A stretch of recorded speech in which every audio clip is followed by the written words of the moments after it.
Today is Tool Talk Tuesday, and I pulled 3 tools out of my trailer that I want to talk about that I think every painter should have. The first one is the Whizz Flex Roller. So it's a Whizz Flex Roller frame. So what's unique about this? I got one of these in my trailer that does not flex, and what I mean is this thing actually flexes. And there's been times I use this thing to get behind toilets, to get behind TVs where I've actually needed to get this thing to flex, to paint behind. So it's one of those tools that you're not going to use like every single day, but it does come in handy and it does solve a problem here and there. It's something that doesn't take a lot of space, and I think it's a pretty unique tool that I absolutely love. It's made by Whis, and it is the flex frame. You can put any roller, it could be a 4-inch or 6-inch weenie roller on it, and it's going to solve all kinds of problems for you. Once again, getting behind toilets and TVs, I think it's one of those must-have tools. It's pretty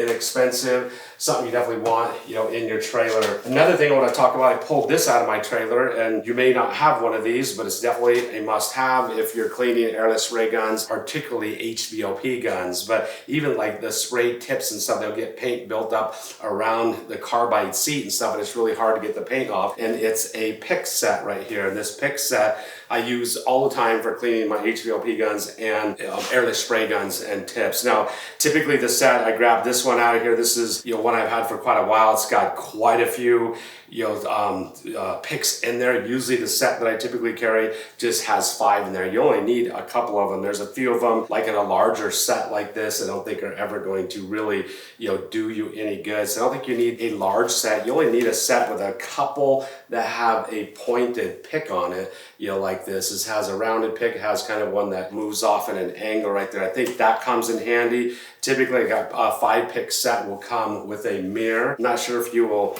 ever use that, but it does come with a pair of large tweezers. Definitely can use that all the time in certain situations, especially when you're spraying doors and a bug lands in the door or something like that, or a leaf to pick it off. One of the picks that comes in there is a flat pick. This one comes in handy too. So I think it's one of those things, it's very inexpensive to have. If you've never seen it before, it's something I think you should just have in your arsenal for cleaning airless spray guns and HVLP guns. And once again, the tweezers come in handy for all kinds of different scenarios. Here's another thing. This came straight out of my trailer.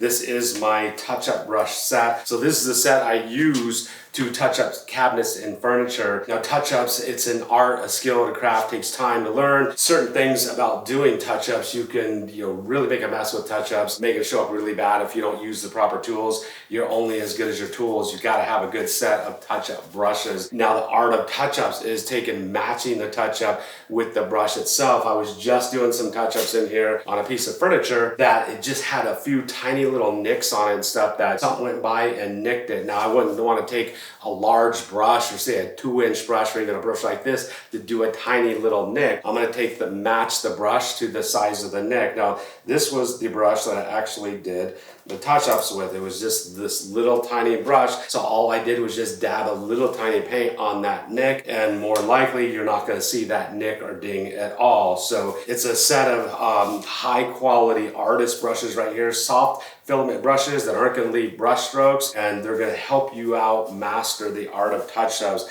This is a full set. You can even see it has some unusual brushes like this. You never know when you're going to need something like that. Something like this is going to probably cost you a good set around $50. It does even come with a spatula in there, so if you're trying to touch up, I've done touch-ups on Venetian plaster and decorative finishes, that spatula could come in handy. 3 tools right out of my trailer I think every painter should have.